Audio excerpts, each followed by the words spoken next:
우리 앞뒤좌우로 성도의 교통 인사 나누겠습니다. 예배 은혜 받으세요. 시작. 예배 은혜 받으세요.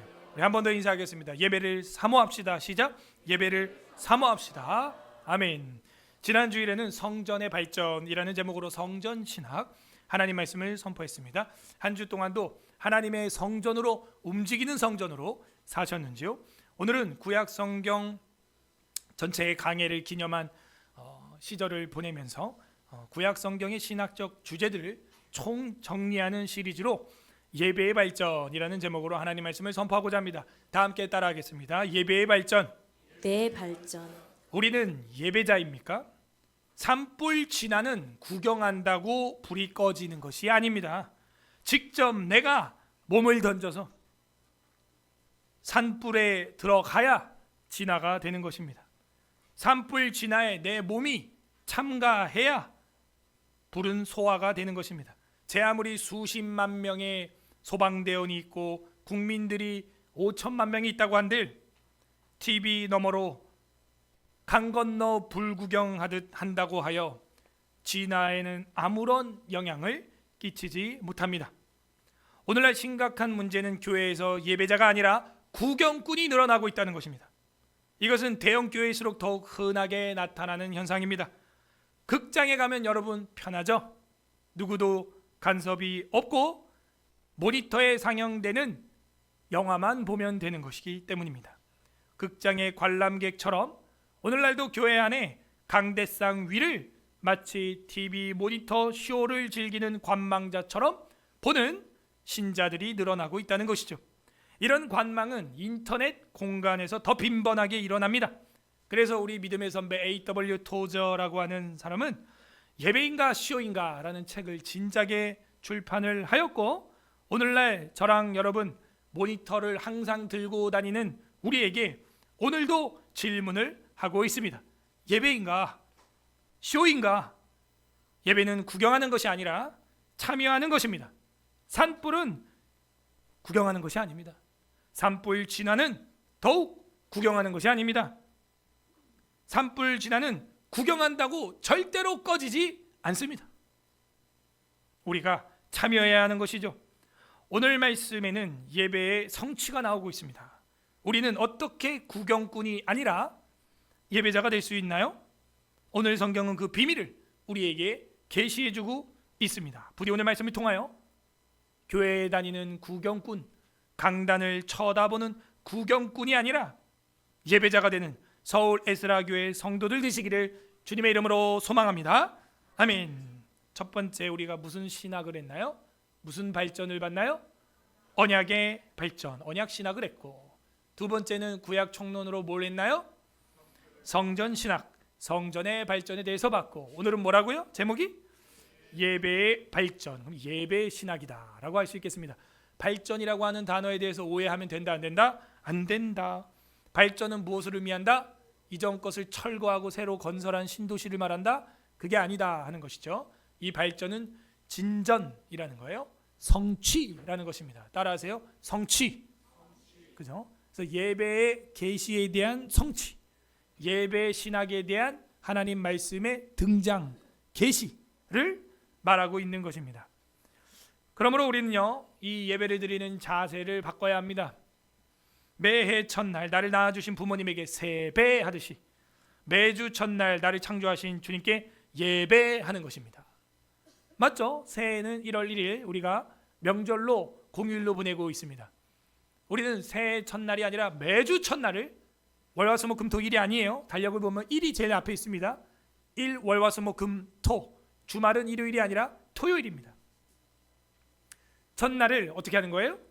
나의 영혼을 만들어주시고 낳아주시고 길러주신 삼위일체 하나님을 예배하기를 소망합니다. 첫 번째 우리가 7가지 정도로 요약을 할게요. 구약성경 39권 전체를 할 수 있지만 시간의 문제가 있기 때문에 한 권 한 권 다 축조해서 얘기할 수가 없고 7가지를 주제로 이야기를 하고자 합니다. 성경 전체에 나타난 예배 신학의 핵심 흐름, 명확히 보여주는 예배의 신학 7가지. 첫 번째가 오늘 읽었던 창세기 2장 15절에서 17절이 되겠습니다. 이 창세기 첫 번째 나오는 예배 장면, 아니 목사님 이거 오늘 읽어봤는데 예배 드린다 제사 드린다 그런 말이 없어요. 어떻게 이거를 예배한다 제사한다라는 거와 연관을 할 수가 있습니까? 창세기에 예배하는 장면은 가인과 아벨 4장 정도 가야 되는 거 아닙니까? 물론 가인과 아벨도 예배에 문제가 있었죠. 그런데 인류 최초의 언약, 최초의 성전, 그곳이 에덴이었던 것처럼 인류 최초의 예배자는요 가인과 아벨이 아닙니다. 아담과 하와예요. 그러므로 우리는 에덴에서 아담과 하와가 최초의 예배자로 창조되었다고 믿습니다. 하지만 죄로 인하여 그 예배가 어떻게 됐다? 파괴됐다는 것이죠. 하나님이 아담과 하와를 흙이 남아서 만든 게 아니에요. 하나님이 저랑 여러분을 이 수억의 사람 중에서 그냥 잉여 인간으로 낳은 게 아닙니다. 저랑 여러분을 만드시고 이 땅에 존재하게 하신 이유는 예배자가 되기 위함이다. 인간으로서 가장 고귀한 감정은 여러 감정이 있지만 첫 번째 사랑이에요. 인간으로서 노래 부를 수 있는 노래가 수십만 곡이 있지만 노래 중에 노래는 뭐라 그랬습니까? 뭘 노래하는 거라 그랬어요? 사랑이죠. 그럼 최고의 감정은 사랑이요? 최고의 노래는 역시 사랑의 노래군요. 인간으로서 가장 고귀한 행위, 행동, 사람이 돼서 가장 훌륭한 행동이 뭐가 있을까? 물론 뭐 산불 끄는 행위도 중요하겠지만 뭐가 가장 중요하냐? 바로 예배예요. 하나님을 사랑하여 이웃을 사랑하여 드리는 예배. 그 예배야말로 인간으로 태어나 가장 훌륭한 행위다. 그러므로 한 사람의 종합 성적은 바로 예배의 자세에서 나오는 것입니다. 한 사람의 성적, 영적인 종합 평가는 여러분 안방에서 되는 게 아니에요. 예배의 자리에서 되는 거예요. 예배는 두 가지죠. 공적인 예배. 우리 총회 헌법에서는 주일 오전, 주일 오후, 수요일 이 세 개를 공적 예배라고 하고 있습니다. 새벽 예배 아니에요. 그리고 두 번째는 삶의 예배다 하는 것이죠. 삶의 예배는 우리가 살아가는 가정, 직장, 학교 이런 데서 하나님의 영광을 드러내는 예배. 예수님을 섬기듯이 믿는 상전을 섬기고 불신자를 사랑하고 그게 우리 삶의 예배죠. 성경에서 에덴 동산의 아담과 하와가 직접적이고 명시적으로 예배드렸다라고 하는 단어는 나오지 않지만 히브리어 성경을 살펴보게 되면 분명히 우리는 확인할 수 있게 됩니다. 예배 신학 관점에서 아담과 하와의 삶이 하나님과의 관계 안에서 이루어진 삶이었다. 그게 뭐예요? 예배죠. 성전을 만든 이유가 뭐라 그랬어요? 성막을 만든 이유가 뭐라 그랬어요? 거기서 뭐 하겠다? 하나님을 만나겠다 하는 거예요. 만나는 게 목적이었잖아요. 하나님을 만나는 게 목적이면 뭐예요? 관계. 나랑 너와의 관계. 아버지와 딸이요, 아버지와 아들이요, 형제와 자매요. 관계예요, 관계. 교회는 그래서 성전은 가족 영어로 되어 있어요. 형제님, 자매님. 그죠? 하나님, 아버지. 예수님은 우리 좋은 친구 같고 형님 같고 오빠 같고. 그래서 베다니 마리아는 실제로 오빠처럼 사랑했어요. 성령님은 어머니처럼 따뜻한 보혜사, 변호자, 그죠? 우리를 카운셀링 해주시는 기묘자, 모사라 이렇게 되어 있죠. 가족 용어로 되어 있습니다. 그러므로 하나님과의 관계에서 이루어진 예배자의 삶, 그것이 최초의 인간의 목적이었다 하는 것입니다. 하나님께서 사람을 창조하실 때 어떻게 하셨습니까? 자기의 형상으로 창조했다. 1장 26절 28절 읽어보세요. 창세기 1장 26, 28. 이 구절은 100번 읽어도 모자랍니다.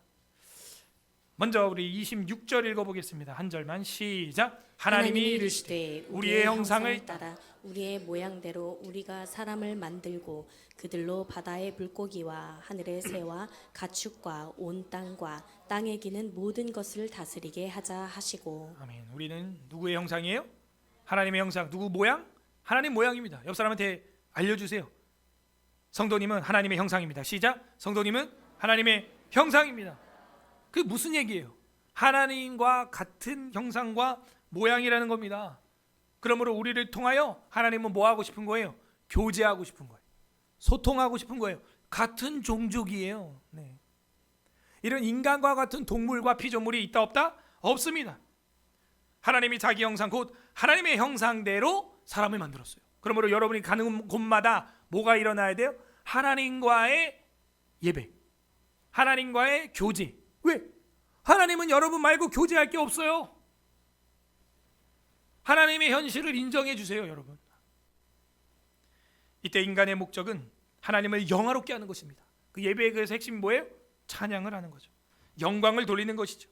그분의 주권을 인정하고 그분을 경배하는 것. 그게 아담과 하와의 삶의 이유였어요. 그리고 그렇게 주님과 함께 에덴에서 교제하고 살아가는 것, 그것이 사실은 삶의 중심이었습니다. 넓은 의미의 예배였어요. 그래서 항상 에덴 중앙에 뭘 만들어 놨다 그래요? 생명나무와 선악과를 만들어 놨다는 거예요. 그걸 보면서 에덴 구석도 아니고 중앙에 세운 이유는 뭐예요? 여러분이 결혼 기념식 사진을 거실에 걸어두는 것과 같은 겁니다. 그걸 봄으로써 하나님과의 관계, 그걸 봄으로써 하나님을 경배하고 예배하는 삶, 이걸 하나님은 원했던 거죠.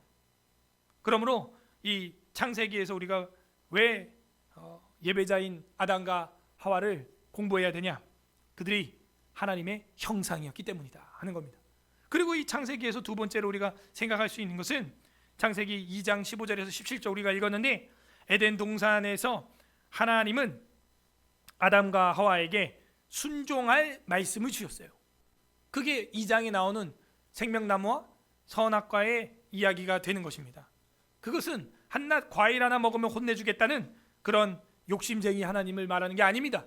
너와 나의 혼인서약, 너와 나의 사랑의 언약, 법적인 부부됨, 그것을 보여주고 있는 것이죠. 여호와 하나님이 그 사람을 이끌어서 에덴 동산에 두셨다, 이렇게 돼 있어요. 여기서 저는 중요한 구절을 15절로 봅니다.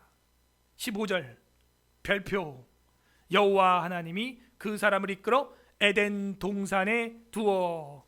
에덴의 뜻이 뭐라 그랬어요? 기쁨과 즐거움이 히브리어로 에덴이라 그랬어요. 하나님은 우리 인간이 뭐 하기를 바래요? 기뻐하길 바라고 즐거워하길 바라죠. 여러분이 예배 나와가지고 지루해하길 바라고 고통스러워하길 바라는 게 아니에요. 기뻐하고 즐거워하시기를 바랍니다. 예배는 그런 거예요. 그런데 여기 15절에 보게 되면 에덴 동산, 즐거운 동산, 기쁨의 동산에 두어, 그것을 뭐하게 있대요? 밑줄, 경작, 그 기쁨의 땅, 기쁨의 장소를 경작하게 하였다. 빨간 펜으로 쳐도 부족하지 않습니다. 그리고 지키게 하셨다. 경작하고 지키게 했다. 이게 무슨 말일까? 이 경작이라고 하는 히브리어는 아바드라고 하는 히브리어예요. 이 아바드라고 하는 히브리어를 사전을 제가 찾아봤더니 정확하게 나옵니다. 예배하다, 경배하다, 이렇게 나와 있고, 영어 성경으로만 봐도 bow down, worship 이렇게 돼 있어요. worship, 그죠? worship은 이제 월띠라는 말이 아시죠? 놀랍다, 경이롭다, 월띠 is a lamb, 뭐 그런 말 하잖아요. 그래서 그 경외심과 하나님을 향한 절, 그게 월십이에요. 월십이라는 건 진짜 엎드리는 거예요. 그 예배라고 하는 단어인데 영어로 우리는 이게 예배 이러니까 이게 잘 안 와닿지만 한자로 보게 되면 예의를 갖춰서 배, 절한다, 이런 뜻이에요. 그래서 제가 영광과 경배 올립시다 할 때 항상 저는 앞에 강단에 엎드리죠. 우리도 공간이 좀 넓으면 해야 돼요. 여호와 하나님께 예배하러 왔는데 왜 경배를 안 합니까? 문제가 있는 겁니다. 말만, 노래만 경배하리 이러지 말고 실제 경배해야 돼요. 사실 여러분 삶에서, 가정에서, 예배 장소에서 엎드려야 하는 것입니다. 그러므로 여기 경작하게 했다라는 것, 우리가 볼 때는 그냥 무슨 농활 활동, 농업 활동한 걸로 이해를 할 수 있지만 그게 뭐라고요? 아바드라고 하는 말은 예배하다, 또 하나는 이제 섬기다, 이런 뜻이에요. 이게 예배자입니다. 이걸 안 하면은 구경꾼이 되는 거예요. 하나님의 생명나무와 선악과를 두고 구경만 하고 있으면 안 되는 거예요. 그 장소에서 뭐 해야 돼요? 예배하고 섬기고 경작하고 그 뒤에 뭐래요? 지키게 하시고, 지켜야 되는 겁니다. 이게 예배자예요. 여러분에게 이 요소가 없다면 구경꾼입니다. 그래서 미국의 어떤 학자가 그런 책도 썼죠. Not a fan이라는 거예요. 네. 팬이 아니다. 우리는 하나님, 예수님 따라다니는 그냥 그 팬클럽이 아니다. 제자다. 예배자다. 왜 팬클럽처럼 몰려다니냐 이거예요. 팬클럽 무시하지 마세요. 여러분 팬클럽도 노동 많이 합니다. 사실. 왜 영화에 관람객처럼 앉아있냐 이거예요. 팝콘 씹어 먹으면서. 그 예배자가 아닙니다. 구경꾼이에요. 하나님은 아담과 하와를 처음에 만들 때 경작하도록, 그 예배의 처소를, 성전된 에덴을 섬기도록, 그곳에서 주를 예배하도록 그렇게 만들었다는 것이죠. 하나님이 두신 에덴에서 일하면서 순종하는 삶, 그거 자체가 뭐라는 거예요? 하나님을 예배하는 삶이다 라는 걸 보여주고 있습니다. 여러분이 교회 나와서 섬김만 받고 있고 구경만 하고 있다면 구경꾼이에요. 여러분이 일찍이 교회에 와서 이 교회를 섬기고 쓸고 닦고 또 예배의 순서를 맡고 그렇게 하는 것, 그거야말로 진짜 예배자입니다. 그리고 세 번째로 우리가 창세기에서 볼 수 있는 건 하나님과의 친밀한 교제, 이걸 보여주고 있습니다. 창세기 3장 8절 보십시오. 창세기 3장 8절에 보게 되면 그들이 그날 바람이 불 때 동산에 거니시는 여호와 하나님의 소리를 듣고 아담과 그의 아내가 여호와 하나님의 낯을 피하여 동산 나무 사이에 숨은지라. 하나님은 뭐하고 뭘 하길 원해요? 함께 하기를 원하는데 왜 숨냐 이거예요. 하나님은 친밀한 교제를 원했습니다. 아담아 네가 어디에 있느냐 하면서 이 뒤에 찾으시는 장면을 우리는 보게 됩니다. 하나님께서 에덴 동산을 만든 이유가 뭐겠어요? 아담과 하와와 함께 교제하기를 원했고 예배를 통하여 만나기를 원했던 것입니다. 이렇게 아담과 하와가 예배 드렸다 이런 한글 성경 구절은 없지만 예배 신학의 관점에서 히브리어를 우리가 해석해 볼 때 분명히 아담과 하와는 에덴 동산에서 그 에덴을 경작하고 관리하고 섬기면서 예배하는 노동자로, 예배하는 섬김이로 순종하는 삶을 살았다라는 걸 알 수가 있어요. 이처럼 에덴에서의 예배는 신학적으로 상징적으로 굉장히 중요하고 우리에게 이 성경 전체를 해석할 수 있는 단서를, 첫 단추를 제공해 주고 있는 겁니다. 두 번째, 출애굽기에서의 예배 신학을 살펴보려고 합니다. 출애굽기 3장 18절 찾아보겠습니다. 출애굽기 3장 18절. 모세가 사명을 받고 이제 하나님의 일을 할 때 하나님이 요구하셨던 것입니다. 3장 18절 합독합니다. 시작. 그들이 내 말을 들으니 너는 그들의 장로들과 함께 애굽 왕에게 이르기를 히브리 사람의 하나님 여호와께서 우리에게 임하셨은즉 우리가 우리 하나님 여호와께 제사를 드리려 하오니 사흘길쯤 광야로 가도록 허락하소서 하라. 아멘. 출애굽에서 하나님이 왜 이 400년 동안 노예살이하던 이 200만 명이나 되는 사람을 탈출시키려고 했던가? 분명히 3장 18절은 말하고 있습니다. 뭐라는 거예요? 사흘길쯤 광야로 가게 허락해 달라는데 뭘 하려고 한다는 거예요? 제사를 드리려 하오니. 여러분 구원의 목적이 뭡니까? 여러분을 지금 출가해서 이 교회로 모이게 한 이유가 뭡니까? 출애굽해서 광야로 모이게 하는 광야 교회가 되게 하는 이유가 뭡니까? 다른 거 아니에요. 너네끼리 잘 먹고 잘 살고 그게 아니라 제사를 드리려 하오니 밑줄 딱 쳐야 되는 거예요. 여호와께 제사, 여호와께 예배, 그게 목적이었다는 거예요.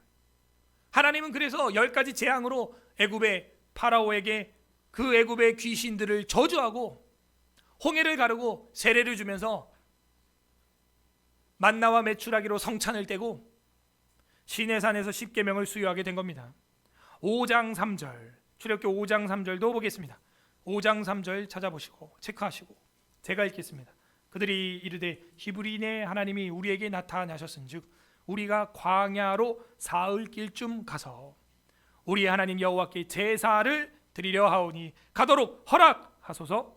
여호와께서 전염병이나 칼로 우리를 치실까 두려워하나이다. 여기 사흘길이라는 게 반복되는 걸 눈치를 챘죠. 왜 그러냐? 완전한 독립을 말하는 거예요. 사흘거리면요 거의 120km 이상 떨어져 있는 거리인데, 그 거리만큼 떨어져서 완전한 독립, 완전한 자유, 완전한 예배, 이걸 원했던 것이죠. 그래서 거기서 여호와께 제사 드리려고 한다. 가도록 허락하소서. 이 예배를 허락하지 않으면 어떻게 되냐? 그 마지막 줄에 뭐라 그래요? 여호와께서 뭐를 보낸대요? 전염병. 전염병이 왜 온 줄 알겠죠? 전염병이 오는 이유는 예배를 드려서가 아니에요. 예배를 제대로 안 드려서입니다. 한국교회는 영적으로 소경이에요. 코로나 시절에 오히려 반대로 예배를 셧다운했죠. 그게 아니에요. 예배가 문제가 있다는 거예요. 한국교회 예배가 쇼가 되고 있다는 거예요. 오히려 그거를 각성해서 예배 예전 순서를 다시 개혁을 할 생각을 했어야죠. 오히려 더 악화되는 거예요. 그러니까 나라가 보세요. 지금 이 나라인가요? 지금 이게 나라 꼴을 보십시오. 저는 이렇게 되는 결과에는 인과율이 있다고 보는 거예요. 영적인 인과율이 있는 겁니다. 우리가 예배를 얼마나 터부시하고 귀찮게 여겼든지 말라기에 나와 있는 성도들 마냥 또 안식일이다, 얼마나 여호와께 드리는 제사가 범패스러운 거, 아무거나 갖다 바쳐라, 눈 먼 거 다리 전 거, 우리 먹지 않고 쓰지 않는 거, 그런 짜투리 시간들 가지고 예배 드려라. 똑같습니다. 해 아래 새로운 게 없어요. 하나님 앞에 예배가 잘못됐을 때 오히려 전염병이나 칼로 치실까 두려워해라. 지금 한국 상황이 이렇게 된 것은 기독교인들 책임이에요. 한국 교회가 예배를 집어 던졌기 때문에 나 여호와도 너희를 집어 던져 고통스럽게 하리라. 그게 사무엘서의 말씀입니다. 너희가 나를 경외하지 않기 때문에 나도 너희를 신경 쓰지 않겠어. 자식이 아비를 공경한 같이, 그리고 자식이 아비를 공경할 때 그 자식을 그 아버지가 챙기는 것 같이 내가 너희를 챙길 거 아니냐. 근데 너희가 경외함이 어디 있느냐? 경외함이 없는 거죠. 그러므로 이 영적 사실을 알고 있는 서울예술학교의 성도 여러분, 여러분은 파수꾼의 역할을 감당해야 되는 최전방에 있는 것입니다.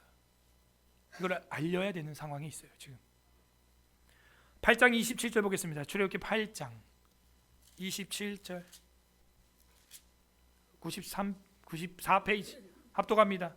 8장 27 시작. 우리가 사흘길쯤 광야로 들어가서 우리 하나님 여호와께 제사를 드리되 우리에게 명령하시는 대로 하려 하나이다. 계속해서 반복적으로 사흘기쯤이라고 나오는 것은 완벽한 독립적인 예배를 말하고 있는 것입니다.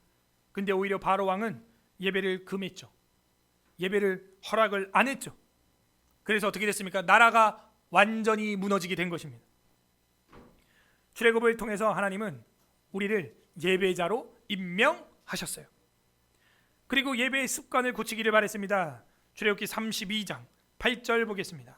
32장 8절, 잘못된 예배에 대해 고치기를 원하셨어요. 하나님은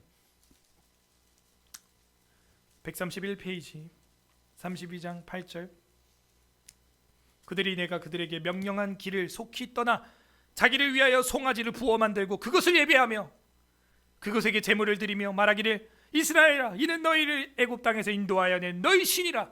이런 망측한 일을 오늘도 우리는 하고 있습니다. 이게 예배다. 이걸 섬겨라. 내가 네 아버지다. 엉뚱한 것을 아버지로, 엉뚱한 것을 신으로, 우상을 만들어 놓고 송아지를 부어서 만들어 놓고 그것을 예배하며, 이렇게 돼 있어요. 잘못된 예배입니다. 이렇게 잘못된 예배를 드릴 때는요, 대살육이 일어나게 돼 있어요. 살육이, 도륙이 일어납니다. 이 32장 다음에 그걸 우린 보게 됩니다. 그러므로 하나님은 참된 예배자를 찾고 있습니다. 33장 10절, 출애굽기 33장 10절, 여러분이 읽어보세요. 10절은 시작. 모든 백성이 회막문에 구름 기둥이 서 있는 것을 보고 다 일어나 각기 장막문에 서서 예배하며. 그죠? 예배자, 바르게 이제 하나님을 예배하는 거예요. 도륙이 일어나야, 징계가 일어나고 나라가 대혼란에 빠져야 진짜 예배가 뭔지 찾게 되는 것입니다.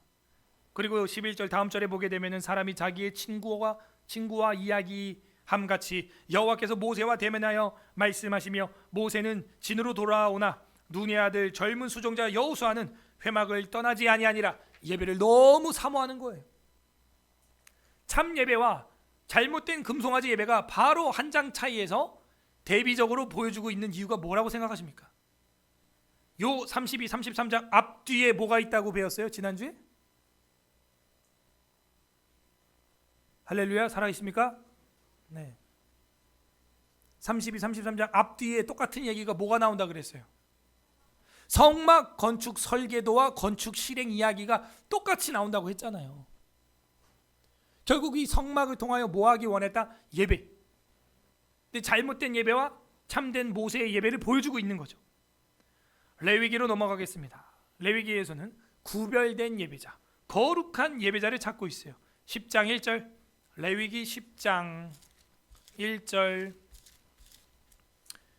레위기 10장 1절에서 2절, 1절 2절 우리 두 절 읽어보겠습니다. 시작. 아론의 아들 나답과 아비후가 각기 향로를 가져다가 여호와께서 명령하시지 아니하신 다른 불을 담아 여호와 앞에 분향하였더니 불이 여호와 앞에서 나와 그들을 삼키매 그들이 여호와 앞에서 죽은지라. 1절에서 다른 불 밑줄. 그러니까 예배 드리러 올 때 하나님이 명령한 향과 불과 제물이 분명히 있습니다. 그게 출애굽기에 나와 있어요. 레위기에도 나와 있어요. 그런데 다른 불, 틀린 불, 다른 예배, 자기들의 소견에 오른 대로 드리는 예배, 자기들 멋대로 하는 예배, 이것으로 말미암아 나답과 아비후는 대제사장 아론의 첫째, 둘째 장자 차자인데 한날에 둘 다 죽어버렸어요. 지금이 만약 제사의 시대를 우리가 살고 있다면 저랑 여러분도 살지 말지예요. 사실 살 떨리면서 드리는 것이죠. 불이 여호와 앞에 나왔어요. 다른 불을 드리니까 그거에 삼켜졌다는 건 역설이죠. 완전 우리가 마음껏 드리고 있는 우상 숭배, 그 우상 때문에 여러분 망합니다.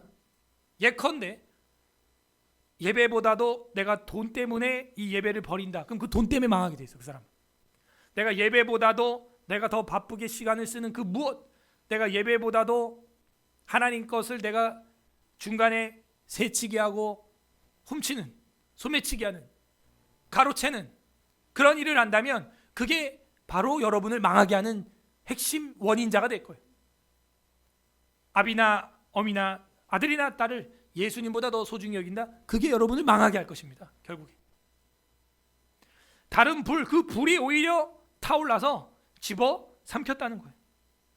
여호와 앞에서 죽었습니다. 잘못된 예배입니다. 그러므로 하나님이 원하는 건 뭐냐?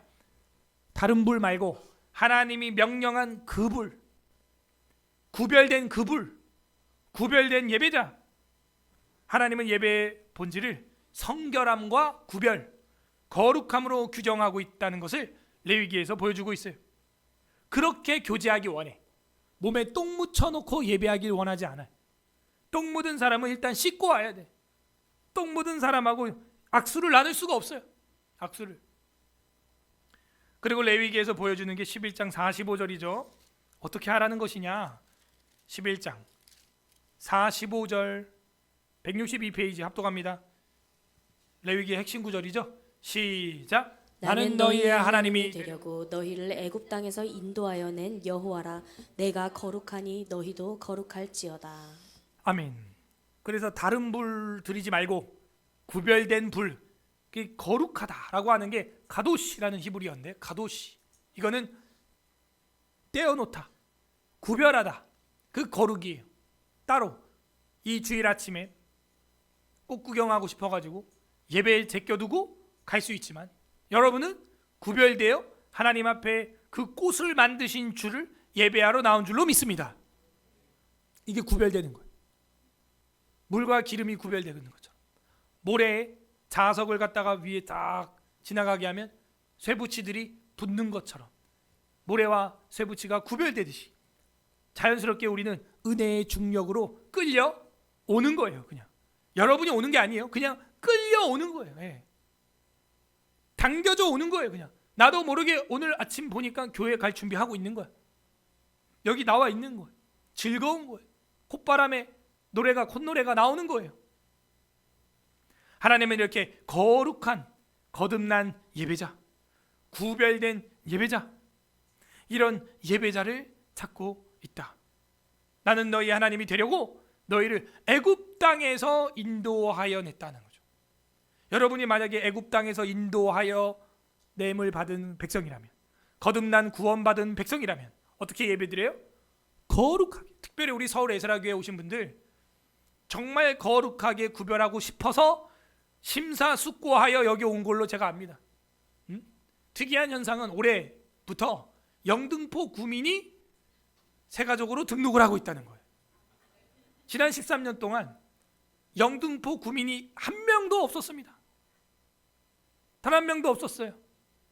최근에 우리 최훈아 집사님이 이사를 와가지고 이제 영등포 구민 한 명이고, 이 나머지는 다 김포, 화성, 뭐 진천, 수원, 지금 다 여기서 오신 거예요. 위장교회입니다. 여기 위장교회. 다 위장 크림 바른 UDT 대원 같은 거야. 다 영등포 구민인 척 하고 있는 겁니다 지금. 근데 최근에 이제 영등포 우리 시민들이, 성도들이 한 3명, 4명 되었다. 저도 놀랬다. 저도 영등포 시민이 아닙니다. 김포 시민입니다. 저도. 어쨌든 포자가 들어가긴 합니다. 김포, 영등포. 그래서 우리가 여기까지 심사숙고해서 온 이유가 뭐예요? 구별하고 거룩하게 어떻게 해야 내가 신앙생활을 하나님 앞에 참되게 드릴 수 있는가? 굉장히 심사숙고한 거예요. 그렇게 우리가 여기 오게 된 거예요. 주보에도 실었지만 주중에 성결교회에서 부흥회 하루 한다 그러니까 경상북도에서 연락이 왔다니까. 참가하고 싶다고. 그런데 퇴근 후에 가면 끝날 것 같다고. 혹시 그 온라인으로 방송 안 되냐고. 그래서 현지 상황에 따라 다릅니다. 가서 봤더니 뭐 방송커녕 카메라도 없어. 그 교회는 개척교회라. 그래서 안 되었습니다. 그랬더니 그래도 감사하다고 그러는 거예요. 그렇게 사모하는 거예요, 여러분. 거룩하게 구별되기를 원하는 거예요. 제일 멀리서 등록한 교인 중에 기록이 제주도에서 등록한 분이 있습니다. 나오다 지금 지쳐서 안 나오시는데 처음에는 오지 말라고 제가 그랬어요. 또 너무 힘들다.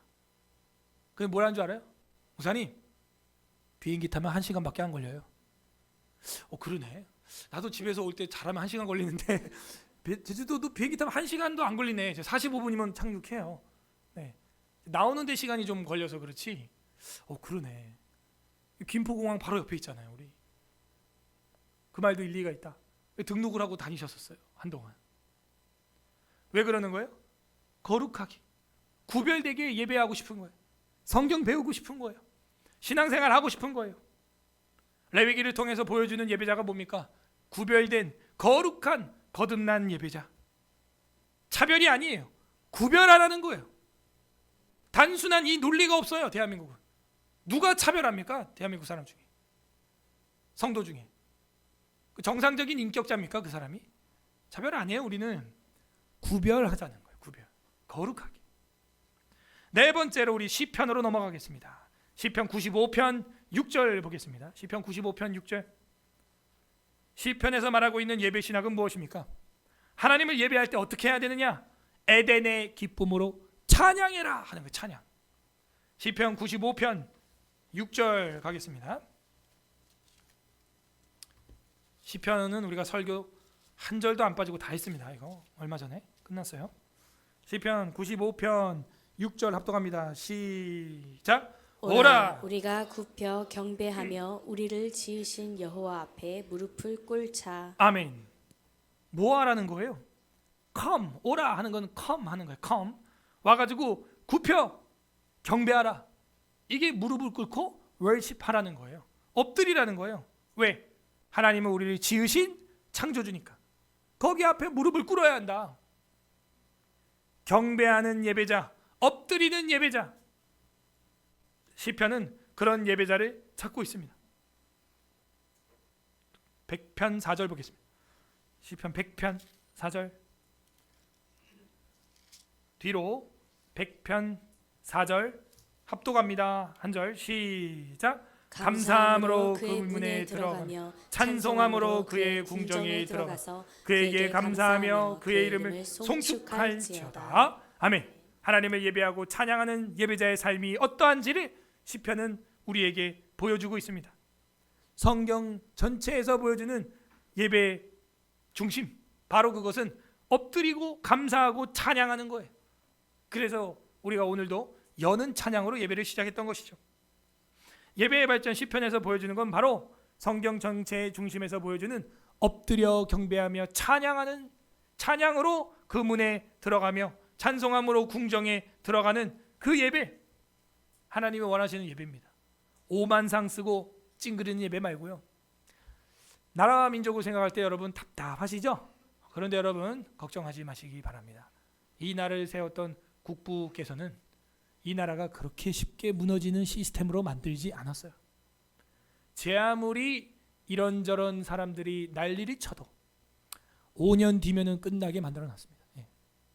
그래서 여러분들이 지금 이 상황을 보면서 기도하되 안타까워하는 마음으로 기도하지만 한편으로 여호와 하나님의 통치 아래 하나님이 보호하사 우리나라 만세라는 그 애국가의 노래처럼 하나님 손안에 있다는 믿음을 가지시기를 바랍니다. 하나님의 작정과 예정과 섭리를 따라 이 모든 게 이루어지고 있는 것이고, 이 일을 통하여 우리가 반성하고 회개하고 배워야 하는 게 있다면 그걸 배우는 시절로 여러분은 보내면 되는 거예요. 그러면 마음의 평강이 있습니다. 그렇게 마음의 평강이 있으면 저처럼 이렇게 살이 찌는 것이죠. 그래서 여러분이 평강이 없으면 살이 안 찝니다. 스트레스 막 이러고 밥맛이 떨어지고 그러면 안 돼요. 제가 원래 이렇게 살찌는 스타일이 아니었는데 신학을 하고 나서 평강이 왔습니다. 이 모든 것이 하나님의 손 안에서 하나님을 욕하고 있고 하나님의 손 안에서 하나님을 찬양하고 있는 것. 3살짜리 손주가 할아버지 미워! 하고 수염을 당기려면 그 할아버지 무릎에 올라 앉아 있어야 가능한 것입니다. 지금 저 불신자들도 저 난리를 치는 것도 결국 그 창조주 하나님, 창조된 이 지구를, 땅을 밟고 그 하나님의 무릎에 앉아서 대항을 하는 것이니, 여러분 몸에 기름 붓고 막 불 지르고 이런 거 하면 안 돼요. 절대로 하면 안 됩니다. 칼을 들고 휘둘러 그런 거 하면 안 돼요. 그런 거 안 해도 우리는 이기게 돼 있어요. 그걸 믿어야 돼요. 찬양함으로 감사함으로 그 문에 들어가며 찬송함으로 그 궁정에 들어가며 하루를 시작하는 우리 서울에서라교회 성도들 되기를 바랍니다. 내일 아침 눈을 떴을 때 뉴스를 보고 왔다며 이러지 마시고, 뉴스를 먼저 보지 마. 그러니까 단톡에 올라가는 성경 구절을 먼저 탁 보시고 왔다며가 아니라 할렐루야, 컴, 오라, 우리가 굽혀 여호와를 경배하자. 그렇게 시작하세요. 뉴스에 물들지 마세요, 여러분. 우리나라 언론은 OECD 국가 중 신뢰도가 꼴찌인 국가이오니 그 뉴스의 진실은 2%밖에 안 된다는 통계조사가 나왔어. 98%가 다 거짓말이니 속지 마시기 바랍니다. 찬양함으로 하루를 시작하세요. 여러분의 하루를 망치지 마세요. 여러분은 예배자입니다. 5번째, 요한복음으로 넘어가겠습니다. 드디어 가장 중요한 성경에 도달했습니다. 요한복음 4장 23절, 요한복음 4장 23절 그리고 24절, 우리 2절 읽어보겠습니다. 148페이지 신약성경 빨간색 부분 148페이지 요한복음 4장 23, 24 합독합니다. 시작. 아버지께 참되게 예배하는 자들이 영과 진리로 예배할 때가 오나니 곧 이때라. 아버지께서는 자기에게 이렇게 예배하는 자들을 찾으시느니라. 하나님은 영이시니 예배하는 자가 영과 진리로 예배할지니라. 아멘. 우리가 예배 전에 항상 낭독하는 성경이죠. 예수님이 오셔서 이제는 영과 진리로 예배하는 새 시대, 새로운 언약, 새로운 예배, 새로운 성전을 열겠다는 모습을 보여주고 있는 것입니다. 구약에서 이야기했던 그 모든 것들은 바로 이것의 그림자였어요. 이게 실제입니다. 영과 진리. 이 영이라고 하는 것은 퓨누마, 루아흐, 성령을 말하고, 진리는 알레테이아라고 하는 헬라어인데 예수님이 뭐라 그래요? 내가 곧 길이요 진리요. 그러므로 이 진리는 성자 예수님을 말하니 성령과 성자로 성부께 드리는 예배가 뭐라는 거예요? 진짜 예배다, 이 얘기를 하는 것이죠. 그리고 그렇게 예배하는 자들을 주님은 찾으신대요. 여기서 영과 진리의 영은요, 내 영이 아니에요. 여기서 진리는요, 진심을 말하는 게 아니에요. 내 영으로 내가 진심으로 예배드리면 하나님이 받아요? 받을 수 없습니다. 우리는 죄인이라 하나님과 간극이 너무 커서 주님께 갈 수 없고 똥이 묻어 있어, 냄새가 나요. 갈 수가 없단 말이에요. 하나님께 가는 방법은 성자 예수 그리스도의 보혈과 그 영이신 성령으로 말미암아 예배에 나갈 수 있게 되는 것입니다. 우리도 그 성령과 성자로 성부께 예배하는 주의 백성 되기를 바랍니다. 이 신학이 돼야죠. 이게 정확한 해석이에요. 예전에 뭐 신령과 진정 이러니까 내 진정으로 드려야지. 중보자 예수가 없는데 제 아무리 진정으로 한들 그것이 상달이 되겠습니까? 중보자가 없이는, 다리가 없이는 다리를 건너갈 수가 없는 거예요. 그러므로 이 다섯 번째로 보고 있는 예배신학, 예수님이 오셔서 성령과 진리로 예배해야 한다. 이게 진짜 예배입니다. 아버지께서는 이렇게 참되게 예배하는 자들을 찾는다 그랬죠. 참되게. 참되게가 뭐예요? 진짜예요. 왜냐? 하나님은 영이시기 때문에 성령과 진리로 드리는 예배, 이걸 받으시는 것이죠. 그러므로 우리가 이제는 이 산에서도 말고 저 산에서도 말라, 예루살렘 산에서만 예배하는 시대는 끝났다. 우리가 주님의 이름으로 모이면 여기가 예배 장소가 되는 거예요. 대한민국 서울 영등포이지만 여기가 성전이 되는 거예요. 여러분이 예배자가 되는 것입니다. 이런 자유로운 시대가 되어서 이제는 선교할 수 있는 아름다운 세상이 되었어요. 마음껏 선교할 수 있다 하는 것이죠. 예수 그리스도의 살과 피로 말미암아 예배할 수 있게 된 여러분 축하합니다. 얼마나 귀한 일입니까? 핍박이 있다 그러면 무덤에 들어가 카타콤에서라도 우리는 예배를 드리면 되는 거예요. 어디서든 장소에 구애받지 않아요. 이것과 인터넷 예배는 또 다른 겁니다. 장소에 구애받지 않되 거기서 성례와 세례와 성찬이 대면으로 일어나야 되는 거죠. 그 차이를 여러분 잊어버리면 안 돼요. 카메라에 물을 뿌릴 수 없어요. 성찬을 줄 수가 없어요. 제가 카메라로. 그거는 육체성을 부정하는 영지주의입니다. 이단이에요. 여섯 번째 신학, 예배 신학으로 로마서를 봐야 됩니다. 예배 확장 12장 1절. 로마서 12장 1절 256페이지 256페이지 로마서 12장 1절 2절 2절 우리 합독하겠습니다. 로마서 12장 1절 2절 12장 1절 2절 합독합니다. 로마서 256페이지 256페이지 로마서 12장 1절 2절 합독합니다. 시작. 그러므로 형제들아 내가 하나님의 모든 자비하심으로 너희를 권하노니 너희 몸을 하나님이 기뻐하시는 거룩한 산 제물로 드리라. 이는 너희가 드릴 영적 예배니라. 너희는 이 세대를 본받지 말고 오직 마음을 새롭게 함으로 변화를 받아 하나님의 선하시고 기뻐하시고 온전하신 뜻이 무엇인지 분별하도록 하라. 아멘. 1절 보세요. 그러므로 형제들아 이랬어요. 내가 하나님의 모든 자비하심으로 너희를 권하노니 너희 몸을, 이렇게 돼 있어요.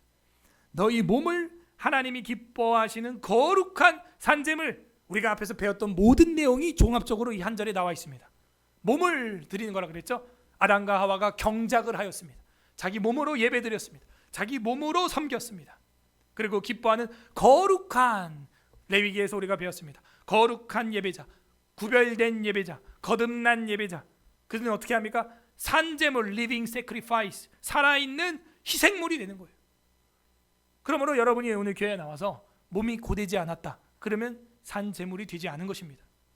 이는 너희가 드릴 영적 예배라 이렇게 되어 있지만 영적이라는 말은 사실은 아닙니다. 이게 뭐 영어로도 뭐 spiritual worship 이런 게 아니에요. 이거는 합당한 예배니라 라고 번역을 해야 합당한 것입니다. 합리적인 예배니라 라는 거예요. 뭐예요? 삶을 예배로 드려라 하는 거예요. 그러므로 공적인 예배가 있고 이제는 우리가 삶으로 드리는 삶의 예배가 있다는 이 두 가지 영역을 헷갈리면 안 돼요. 그런데 코로나 예배 시절에 대한민국 교회는 그걸 헷갈린 거예요. 교회 꼭 안 나가도 된다. 교회 나간다고 하나님 있는 거 아니다. 그 사람은 진짜 교회 나가서 하나님 못 본 거예요. 그렇게 잘못 얘기한 거예요. 그건 잘못 가르친 거예요. 삶의 예배를 얘기한 면에서 모든 삶의 영역에 하나님의 임재가 있다는 건 맞죠? 그 삶의 예배예요. 그리고 총회와 성경이 교회가 정한 여러분이 세례 받을 때 맹세한 그 공적인 예배, 그 예배는 공적으로 모이는 예배, 예배 예전을 따른 주보 순서가 있는 이 예배를 말하는 거죠. 이런 순서나 의미가 필요 없다면 여러분 세상에 있는 모든 형식을 다 없애 파괴해야 됩니다. 근데 세상에도 불신자들도 형식이 다 있거든요. 재판장 들어가 보시오. 재판장 나오면요, 판사님 들어오십니다. 그럼 다 일어나야 돼. 기립. 저보다 어린데 나이가 보니까 그 성가대 가운 같은 거 이렇게 입고 나오더라고. 여러분, 믿지 않는 사람들도 판사라 그러면 검사도 시커먼 헌금복 같은 거 입고 있더라고요. 그 뭐라고 그 성가대 같은 가운 입고 있어 거기? 그 입고 안 입고 뭐 차 있나? 자기들도 격식을 차리잖아. 헌재 보세요. 전부 그 입고 나오잖아. 그 뭐라고? 그 원조가 목사 가운이에요, 여러분. 종교개혁 때. 그게 제네바시하고 네덜란드에 이제 정착이 되면서 전 세계 의회 제도로 정착을 한 겁니다. 그게. 하나님 앞의 형식과 모양은 그 내용을 담는 그릇이 되니 당연히 중요한 것이죠. 그러므로 이제 사도 바울은 말합니다. 그리스도의 복음으로 구원받은 성도여, 삶 자체가 살아있는 예배가 되도록 하나님께 드리는 영적인 합당한 예배자로 살 것을 강조한 것이죠. 그러면서 2절에 뭐라 그랬어요? 이 세대를 본받지 말라. 금송아지를 본받지 말라. 마음을 새롭게 하고 변화를 받아 하나님의 선하시고 기뻐하시고 온전하신 뜻이 무엇인지 분별하라. 차별 말고 분별, 구별하라 나오잖아요. 이게 우리 신약의 교회를 다니고 있는 저랑 여러분에게 필요한 삶의 모습이죠. 마지막 미래적인 예배신학 하나 보고 마치겠습니다. 7번째, 요한계시록 22장 1절 마지막 예배신학으로 나중에 저랑 여러분이 궁극적으로 어떤 예배자가 되는가, 요한계시록 22장 1절에서 4절까지 보겠습니다. 마지막 성경책 요한계시록 22장 422페이지 마지막 책 마지막 장입니다. 요한계시록 22장 1절에서 4절입니다. 우리 같이 읽어보겠습니다. 4절 시작. 또 그가 수정같이 맑은 생명수 강을 내게 보이니 하나님과 및 어린 양의 보호자로부터 나와서 길 가운데로 흐르더라. 강 좌우에 생명나무가 있어 12가지 열매를 맺되 달마다 그 열매를 맺고 그 나무 잎사귀들은 만국을 치료하기 위하여 있더라. 다시 저주가 없으며 하나님과 그 어린 양의 보좌가 그 가운데 가운데 있으리니 있으리니 그의 종들이 그를 섬기며 그의 얼굴을 볼 터이요 그의 이름도 그들의 이마에 있으리라. 자, 저랑 이만큼 이제 설교를 들었으면 어디에 밑줄을 쳐야 될까요? 이 4절에서 생명나무, 또 자, 예배 신학입니다. 예배 경작. 네? 정답. 우리 정지영 제가 맞췄습니다. 22장 3절 끝에 섬기며, 이게 예배예요. 예배라는 단어예요. 섬기며 이렇게 돼 있죠. 22장 3절 끝에 그의 종들이 그를 섬기며 그를 예배하며 그의 얼굴을 볼 터이요. 이제는요, 주님의 얼굴을 보고 예배드리는 시대가 우리에게 남아있다. 저 천국에 가서 이제는 주를 보며 대면하며, 비대면 아니고요, 대면하며 그의 얼굴을 보며 그들의 종들이 그를 섬기며 경배한다 이거죠. 그의 이름도 그들의 이마, 우리의 이마에 딱 써 있다는 거. 제사장들 이마에 뭐라고 써 있어요? Holy to the Lord, 그죠? 여호와께 성결, 이렇게 딱 금패가 있단 말이죠. 천국 가면 이제는 주님의 이름이 우리 이마에 딱 있고 그 주님과 함께 에덴의 관계성이 회복되는 거예요. 그런 의미에서 아까 여러분이 말했던 생명나무, 생명수 강가, 그런 이야기가 1절 2절에 나온 게 이해가 되죠? 마지막에 뭘 회복하겠다? 에덴의 예배, 기쁨의 예배, 아담과 하와가 경작하던 그 예배. 하지만 그들은 선악과를 먹음으로 그 예배를 파괴했죠. 결국 성경 창세기부터 계시록까지 뭘 얘기하는 거예요? 예배의 회복, 파괴된 예배, 금송아지 우상 숭배하는 예배, 세상을 섬기는 우리의 눈, 우리의 예배, 그거를 바른 대로 교정하고 조율하고 싶어 하는 거죠. 오늘 또 보니 이 성경 전체가 예배 신학으로서의 흐름이 있다 없다? 있구나 라는 걸 보게 됩니다. 마지막 때에 새 예루살렘에서 모든 성도가 하나님 앞에 영원한 온전한 예배를 드리게 되는 날을 사모하는 우리가 돼야 될 것입니다. 이렇게 7가지 성경 전체를 관통하는 예배 신학은 이 예배 신학의 핵심이고, 성경을 이제는 예배의 관점으로 보게 해주는 좋은 열쇠가 되는 것입니다. 성경의 예배적 주제를 우리는 선명하게 보았어요. 정리해 보겠습니다. 성경은 에덴에서 시작된 최초의 예배가 죄로 인해 깨어졌으나 하나님이 직접 택하신 백성에게 성막을 통해서 임재하시며 예배를 회복할 수 있는 기회를 주셨습니다. 이 예배는 하나님의 거룩하심에 근거하여 이루어지는 것인데, 다른 물을 들이다가 타 죽는 비참한 일이 일어나게 된 것이었죠. 인간은 마땅히 하나님 앞에서 찬양과 경배로 나아가야 함을 시편은 보여주었고, 우리가 죄를 범하였을 때 성전을 향하여 기도하면 하늘에서 듣고 우리의 죄를 사해 주시겠다는 솔로몬의 언약도 우리에게 보여주신 것입니다. 결정적으로 예수 그리스도께서 이 땅에 오심으로 성령과 진리로 참된 예배를 드릴 수 있는 기회가 열렸고, 이제 성도는 삶 전체를 거룩한 산 제물로 하나님 앞에 드릴 수 있는 합당한 예배자가 되었습니다. 이 예배는 이렇게 수천 년에 거쳐 소중하게 우리에게 온 것이지, 오늘 얼렁뚱땅 예배 드리러 가자 쓰리빠 끌고 찍찍 와서 드리는 그런 싸구려 예배가 아니에요. 이 예배는 마침내 새 예루살렘을 향하고 있고, 저와 여러분이 죽고 나서 우리의 영혼이 진실로 주님을 대면하여 완벽하고 영원한 예배자로 완성되게 될 것입니다. 그러므로 이 신학적 함의를 우리 가슴속에 새겨야 됩니다. 주님, 우리를 창조해 주심에 감사합니다. 창조와 예배, 그리고 주님, 우리 가운데 임하심에 감사합니다. 임재하시는 예배. 주님, 우리를 깨끗하게 하시니 감사합니다. 거룩한 예배. 주님, 우리로 하여금 기쁘게 예배하게 하시니 감사합니다. 감사와 찬양의 예배. 주님, 우리로 하여금 주님께 나아갈 수 있는 영원한 희생제를 주시니 감사합니다. 예수 그리스도로 중보로 나가는 예배. 주님, 이제는 우리 삶의 모든 영역에서 주님을 경배하게 하시는군요. 삶의 예배. 주님, 진짜 마지막 영원한 예배를 우리에게 남겨두셨군요. 완성될 예배. 이러한 신학적 함의가 예배 신학에 흐르고 있다. 웨스트민스터 신앙고백서 21장 교리 5항에 보게 되면 참 예배의 요소들이라고 아예 교리가 있어요. 성경 전체를 정리하여 우리 헌법으로 만든 것입니다. 21장 예배와 안식일 5항 참 예배의 요소들, 이게 있어야 예배입니다. 이게 없으면 사실은 부족한 예배예요. 경건한 마음으로 성경을 읽는 것 1번, 성경을 읽어야 됩니다. 2번째, 건전한 설교가 성경이 설파돼야 돼요. 설교돼야 돼요. 3번째, 하나님께 순종하여 사려 분별과 믿음과 경외심으로 가지고 하나님의 말씀을 정성껏 듣는 것. 여러분, 오늘 주보에도 제가 너무 감동받은 댓글을 하나 올렸는데, 우리 아이들이 그 부흥 집회에서 말씀 듣고 정성껏 듣는 모습에 자기를 돌아보게 되었다는 거예요. 자기를 살펴보게 되었다는 거예요. 그리스도께서 정하신 성례를 합당하게 집행하는 예배, 마음의 감사함으로 시편을 찬송하는 예배. 그래서 우리가 시편을 부르는 것입니다.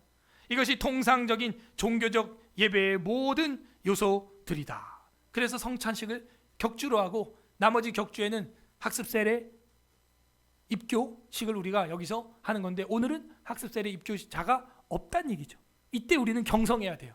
예배의 한 부분이 빠져 있구나, 지금 전도가 안 일어나고 있구나, 그죠? 그래서 유아 세례, 학습, 입교, 이게요 그냥 쇼가 아니고요, 우리 공동체에 구원받을 자 한 명이 들어왔다, 우리 공동체가 살아서 생육하고 번성하고 있구나, 살아있는 교회의 증표예요, 성례라는 게. 그렇게 우리 교리는 알려주고 있는 것입니다. 어떤 하나님 마음이 있습니까? 우리를 만나고자 하는 하나님 아버지의 마음, 우리와 관계를 갖고 대화를 나누고 교제하고 싶어하는, 예배를 받고자 하는 그 아버지 마음이 나와 있죠. 각자 적용해 보세요. 나는 하나님의 창조하심을 예배하는 공적인 예배자인가? 정말 그렇게 찬송과 구별됨으로 거룩함으로 나가고 있는 하나님의 공적 예배자인가? 두 번째, 나는 삶에서 사적인 예배자로 살아가고 있는가? 나의 삶을 직장에서, 가정에서, 학업에서, 교우들과 구역 예배에서, 소그룹 모임에서 그 예배자답게 예배하는 마음으로 그 모임에 임하고 있는가? 세 번째로, 나는 정말 영원한 예배를 사모하고 있는가? 영원한 예배자로 살아가고 있는가? 끝맺습니다. 산불 진화는 구경한다고 꺼지는 게 아닙니다. 직접 내가 파이어 파이터가 돼가지고 몸을 던져야 돼. 여러 소방관들이 순직을 하였습니다. 안타까운 것은 작년 소방 헬기 예산을 전부 삭감했다는 거예요. 빵원으로. 이게 지금 뉴스에도 밝혀졌어요. 또 소방 헬기 예산 125억이 빵원으로 돼 있습니다. 여러분, 내가 직접 산불을 진화하고 예산을 편성하고 몸을 던지지 않으면 불이 안 꺼져요. 다 타버리는 거예요. 제 아무리 수십만 명이 구경한들 진화에는 아무런 영향을 끼치지 못합니다. 이와 같이 여러분이 평생을 교회를 매일 나온다고 할지라도 예배의 구경꾼이 되어 있으면 예배자가 아니에요. 작은 거 하나라도 쓸고 닦고 주보 한 장이라도 배부하면서 이 예배를 섬기는, 경작하는 사람, 악기로, 찬양으로, 싱어로, 방송으로, 주방으로, 시설로, 새가족 안내로 경작하는 사람, 그렇게 경작할 때 우리는 참 구원받은 예배자가 되는 것입니다. 구약의 이 모든 예배의 발전은 결국 우리 주 예수 그리스도를 가르치고 있고 성취가 되었습니다. 신약에서 그분을 통하여 완성이 되었습니다. 그 완성이 바로 십자가의 죽으심이에요. 주님은 자신의 죽음으로써 우리의 예배 문을 열어주셨는데 우리는 뭐가 그렇게 피곤하다고 힘들다고 빼고 있냐 이거예요. 신약의 성도들은 이제 새로운 예배 아래 살아갈 수 있게 되었습니다. 성령과 성자로 성부께 예배드릴 수 있는 예배, 부디 오늘 말씀을 날마다 묵상함으로 구경꾼이 아니라 참된 예배자로 살아가는 서울예사라교회 성도들이 되시기를 주님의 이름으로 소망합니다. 우리는 예배자입니까? 설교를 생각하면서 오늘은 창세기 2장을 읽어보겠습니다. 감사 기도합시다. 주님, 우리에게 예배할 수 있는 예배자의 삶을 초대해 주신 것 감사합니다. 나를 창조해 주시고 구원해 주시고 거룩하게 구별하여 주시고 영원한 예배자의 길을 열어주시고 예수 그리스도를 보내주셔서 성부와 성자와 성령의 이름으로 예배하게 하시니 감사합니다. 감사 기도하시고 두 번째는 회개합시다. 주님, 금송아지를 섬겼습니다. 하나님의 것보다, 하나님의 공적인 예배와 사적인 예배보다 세상의 것을 섬겼습니다. 주님, 우리의 죄를 용서하여 주시옵소서. 세 번째는 간구합시다. 이제는 어떤 일이 있어도 예배를 생명으로 여기게 하여 주시고 어떤 총칼이 와도 죽을지언정 주님 앞에 예배자의 삶을 살아가게 하여 주시옵소서. 우리 주님 한번 부르고 기도하겠습니다. 주님